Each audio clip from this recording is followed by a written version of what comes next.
BCA के पूर्व सचिव रविशंकर प्रसाद सिंह मौजूद हैं। इनसे हम जानेंगे बीसीए के विगत 6 वर्षों में जो माननीय अध्यक्ष राकेश तिवारी ने क्या किया है, क्या नहीं किया है, और कल उन्होंने एक फेसबुक पे कुछ लिखा है हितधारकों के बारे में। तो मैं जानना चाहूंगा पूर्व सचिव से कि सर आपको इस बारे में क्या लगता है? ऐसा है कि हमने भी फेसबुक पर देखा है कि पूर्व अध्यक्ष तिवारी जी को अचानक 6 वर्षों के बाद बिहार क्रिकेट संघ के हितधारकों की याद आई है, यानी कि स्टेक होल्डर। मैं तिवारी जी से पूछना चाहता हूं, क्या उनको ये पता है कि बिहार क्रिकेट संघ को बनाने में किन किन हितधारकों ने योगदान दिया है? उनको नाम पता है? मुझे तो जहां तक लग रहा है उनको नाम पता नहीं है। सर विगत 6 वर्षों में जिन्होंने चलाया बीसीए को, अभी ऐसा क्या हो गया कि एकाएक उनको याद आ गई हितधारकों की? वही तो हम बताने जा रहे हैं कि अचानक उनको क्यों आया। 6 साल तक जब वो चलाते रहे तो हितधारकों की याद नहीं आई, और 6 साल के बाद क्यों आया? जब ऊपर से न्यायिक डंडा पड़ने लगा और जाने का समय जब आ गया, तब उन्हें अब हितधारकों की याद आ रही है। काश ये अगर पहले हितधारकों की याद करते तो आज ये बिहार क्रिकेट संघ का दुर्दशा नहीं होता। उनके नज़र में हितधारक कौन है? जो भ्रष्टाचारी हैं, जो पैसा लेते हैं, वही उनके हितधारक हैं। उनके पास तो ऐसे ऐसे लोग बैठे हुए हैं जिनको कि निश्चित तौर पर पता है कि कौन कौन ओरिजिनल स्टेक होल्डर थे बिहार क्रिकेट संघ के, लेकिन पैसे की लालच में और जो धंधा चल रहा है बिहार क्रिकेट में, उसको और आगे कैसे बढ़ाया जाए वो सही नाम नहीं बताना चाह रहे हैं। सर आपको ये लगता है कि आप ये मतलब ऑन कैमरा बोल रहे हैं कि राकेश तिवारी ने भ्रष्टाचार किया, या अध्यक्ष जो पूर्व अध्यक्ष रहे उन्होंने भ्रष्टाचार किया, पैसे लेके खिलवाए, या आप ऑन कैमरा बोल रहे हैं? सबूत इसका? जांच चल रहा है, सबूत क्या? हमने क्या कहा? उनके इर्द गिर्द ऐसे हितधारक लोग हैं बिहार क्रिकेट संघ के, जानकारी सब है, लेकिन ये जो लेन देन का कार्यक्रम चल रहा है खिलाड़ियों को खिलाने का, वो बताना नहीं चाहते हैं। सर अब रणजी ट्रॉफी पे आते हैं। विगत वर्षों में रणजी ट्रॉफी पहले एलीट ग्रुप में थी, अब प्लेट ग्रुप में आ गई, और प्लेट ग्रुप में भी पिछला मैच अगर बारिश नहीं होता तो शायद जीतती हारती वो मैं बता नहीं सकता, और इस मैच में भी बारिश के कारण। तो ऐसा नहीं लगता कि चयन करते या खिलाड़ियों का चयन नहीं सही कर पा रहे हैं, या फिर बिहार को उस तरीके से प्लेयर्स को प्रैक्टिस नहीं मिल पा रही जिस कारण वो अच्छा प्रदर्शन नहीं कर पा रहे, एक प्लेयर का यूनिटी नहीं है? देखो, सिलेक्शन प्रक्रिया जो है वो सेलेक्टर का काम है। सेलेक्टर बनाना इन लोगों का काम है। ये लोग ऐसे ऐसे सेलेक्टर ही बनाते हैं जो कि हितधारक नहीं है बिहार क्रिकेट के। उनसे बड़े बड़े लोग, सेलेक्टर लोग यहाँ बैठे हुए ज्यादा मैच खेलने वाले, लेकिन उनके कहने पर वो हस्ताक्षर नहीं करेंगे। उनको ये जानना होगा जब तक अच्छे सेलेक्टर्स नहीं आएंगे तब खिलाड़ियों का चयन कैसे होगा। आज हस्तक्षेप करना पड़ा कि बीसीसीआई से जो आपके नेशनल सेलेक्टर थे, जो चेयरमैन थे, और आज वो आकर के आपके यहाँ हस्तक्षेप करने, माननीय लोकपाल के हस्तक्षेप के बाद, क्या बिहार में बड़े बड़े खिलाड़ी नहीं हैं? बहुत बड़े बड़े खिलाड़ी हैं। शुरू में इन लोगों ने मौका भी दिया, लेकिन बात न मानने के कारण उनको धीरे से हटा दिया गया।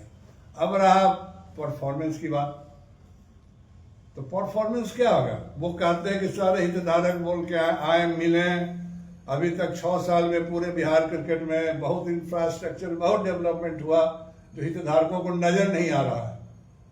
भाई हम लोग को तो एक भी बता दें कि इंफ्रास्ट्रक्चर आपने क्या किया। आपका इंफ्रास्ट्रक्चर ये है कि जो है कैंप चला रहे हैं, आप उसी में अपना भी प्रैक्टिस कर रहे हैं 6 साल से, और प्रैक्टिस कर रहे हैं और वहां के बच्चों को खिला रहे हैं, जो कि कन्फ्लिक्ट ऑफ इंटरेस्ट में आता है, जो आप नहीं कर सकते हैं। तो फिर आप हितधारकों की बात क्या कर रहे हैं? इन्होंने कहा है कि मोइनुल हक स्टेडियम मैंने बिहार सरकार से लिया, इस बारे में हम लोगों ने काम किया। मोइनुल हक स्टेडियम का पुनर्निर्माण कर रहे हैं, जीर्णोद्धार कर रहे हैं, तो उस बारे में क्या लगता है कि वो काम नहीं कर रहे हैं? उन्होंने तो यही बड़ी बताया। अच्छी बात है, मोइनुल हक स्टेडियम उन्होंने लिया, और इसके पहले भी मोइनुल हक स्टेडियम बिहार क्रिकेट संघ को मिल चुका था, उसी को इन्होंने आगे बढ़ाया है। अब रहा कि उसको बनाने की बात, ये तो हम लोग बहुत दिनों से सुन रहे हैं, लेकिन जैसा था वैसा ही है। उसमें कोई ऐसा काम नहीं हो रहा है कि स्टेडियम को बनाया जा रहा हो। ग्राउंड है, सिर्फ मैच होता है। पिछला बार एक बार हुआ था तो बॉम्बे की टीम क्या गिरने जा रहा था, बड़ी हंगामा हुआ। कहाँ मेंटेन हो रहा है वो, पानी से लबालब भर जाता है। तो कभी आप कह दीजिएगा कि मेट्रो का वहाँ पर बन रहा है इसीलिए अभी काम नहीं लगा है, जब मेट्रो वाला पूर्ण हो जाएगा तब लगेगा। ये तो सुनते सुनते काफी दिन बीत गया। बन जाए तो बड़ी अच्छी बात है बिहार क्रिकेट के लिए। उसमें तो सब लोग का थोड़े कोई इसमें कोई शिकायत करेगा कि भाई आप क्यों बनवा रहे हैं, लेकिन हम बनवा कहा रहे हैं। लेकिन स्टेडियम बनाने से सबका डेवलपमेंट नहीं होगा। स्टेडियम में आप बड़े मैचों का आयोजन कर सकते हैं। इंफ्रास्ट्रक्चर छोटा छोटा ग्राउंड आपको बनवाना होता अभी तक, और उसमें आपके बच्चे लोग जो डोमेस्टिक मैचेस जो खेलते हैं वहां खेलेंगे तब वो आगे बढ़ सकते हैं। तो आपने किया नहीं, आप बता दीजिए 6 साल में कहीं है?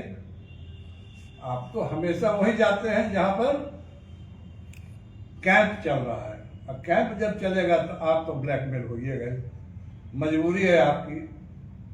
एक वो हो गया। दूसरा, वो जो परिपाटी चला रहा है, लेन देन वाला जिसका जांच चल रहा है, बहुत जगह जांच चल रहा है, जांच में क्या रिपोर्ट आता है तो नहीं बता सकते हैं, लेकिन जो हम लोग सुनते हैं देखते हैं वही हम लोग बोल रहे हैं। क्योंकि हम लोग तो जांच पदाधिकारी तो हम है नहीं, और अभी भी लोकपाल महोदय के यहाँ चल रहा है।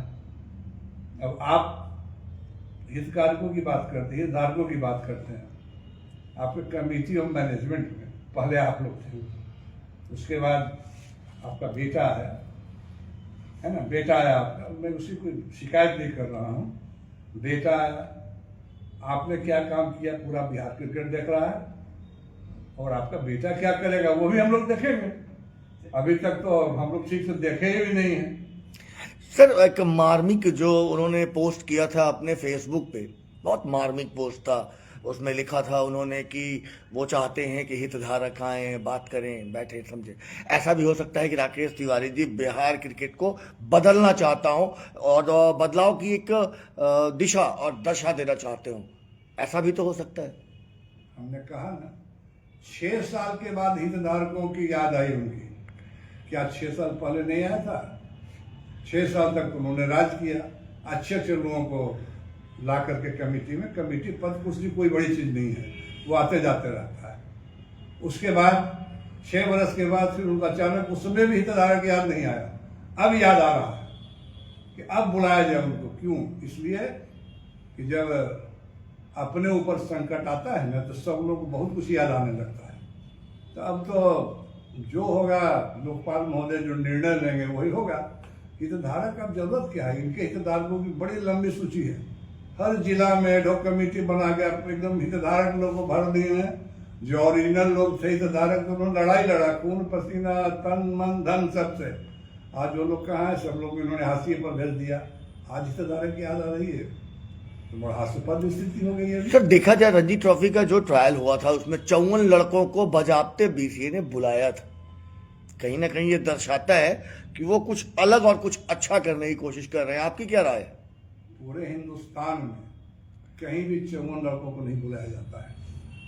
कल मैच है, परसों वापस तो 54 लड़का को बुलाते हैं, ट्रायल कराते हैं और सूची बना देते हैं।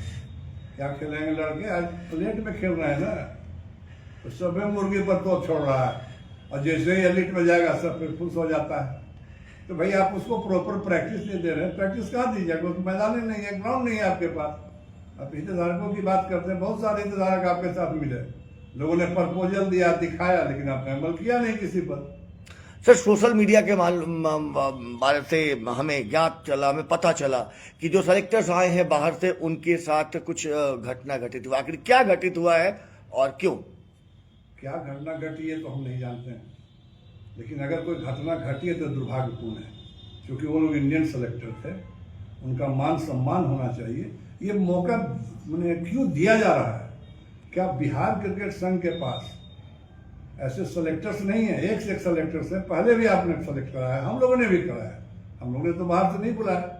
हाँ, हम लोगों ने बुलाया था किसको? कोच जो इंटरनेशनल थे प्लेयर, चाहे वो प्रज्ञान ओझा हो या सुब्रतो बनर्जी हो, हम लोगों ने उनको बुलाया था। और आप बुला रहे हैं सेलेक्टर, क्यों?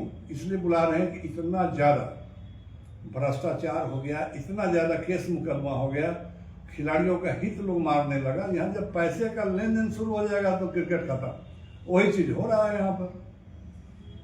सर, आखिरी सवाल है मेरा कि बिहार कैसे बदल सकता है? बिहार क्रिकेट कैसे बदल सकता है और बिहार के खिलाड़ी कैसे बदल सकते हैं? देखिए, वक्त आ गया है।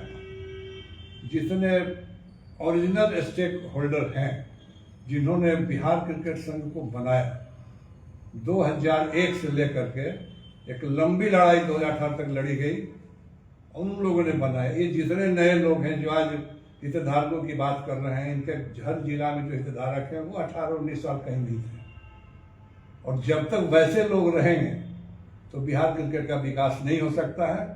एक बोलना नहीं चाहिए हमको, लेकिन आज बिहार क्रिकेट उस स्थिति में जा चुका है, लड़के लोग इतने निराश हो चुके हैं कि भैया अगर खेलना है तो कुछ उपाय करो, नहीं तो घरे जाओ। इन्हीं सब चीज़ों को रोकने के लिए सारे स्टेक होल्डर जो हैं बिहार क्रिकेट धीरे धीरे सब एक मंच पर आ रहे हैं। और मेरा एक रिक्वेस्ट है, ये कुर्सी किसी का परमानेंट नहीं रहता है, ये आते जाते रहता है, सत्ता की लड़ाई है, लेकिन खिलाड़ियों को नुकसान नहीं होना चाहिए। इसलिए सब लोग धीरे धीरे एक मंच पर आ रहे हैं और इनको बुलाने की जरूरत नहीं है। सारे हितधारक मिल करके इन्हीं को बाय बाय गुड बाय कर देंगे। खिलाड़ियों के लिए कुछ संदेश? खिलाड़ी अपना खेल खेले, राजनीति से कोई मतलब नहीं होना चाहिए। बिहार के सारे पुराने जितने स्टेक होल्डर हैं सब लोग एक मंच पर आ रहे हैं और आने के बाद ऐसे भ्रष्टाचारी लोगों को बिहार क्रिकेट से हम लोग विदा करेंगे। धन्यवाद। ये थे BCA के पूर्व सचिव रविशंकर प्रसाद।